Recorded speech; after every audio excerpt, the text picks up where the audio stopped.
এই মন্দিরেই জগন্নাথ দেব ও বলরামকে রথের দিন পিতলের হাত পরানো হয়।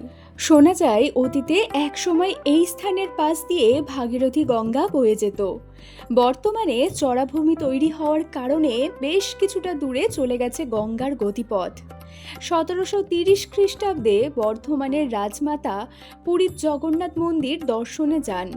ফিরে আসার পর রাজমাতার অনুরোধে রাজা কীর্তিচন্দ্র কানলার গঙ্গার তীরে প্রায় 4 বিঘা জায়গার উপর 1731 থেকে 1733 খ্রিস্টাব্দের মধ্যে একটি জগন্নাথ মন্দির তৈরি করেন। পরবর্তীতে সেই মন্দির জগন্নাথ বাড়ি নামে পরিচিতি লাভ করে। যদিও সেই মন্দির আজ আর নেই, প্রাচীন মন্দিরের ভিতরে কিছু অংশ এখনও বর্তমান। এখানেই গড়ে উঠেছিল বর্ধমান রাজাদের তৈরি জগন্নাথ মন্দির এবং জগন্নাথ ঘাট।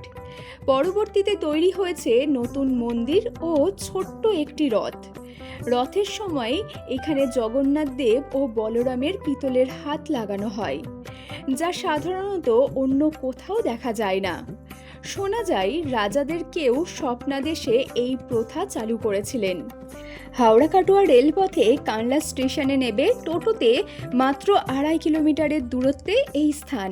পাশেই রয়েছে ভুবনেশ্বর ও রাজেশ্বর শিব মন্দির।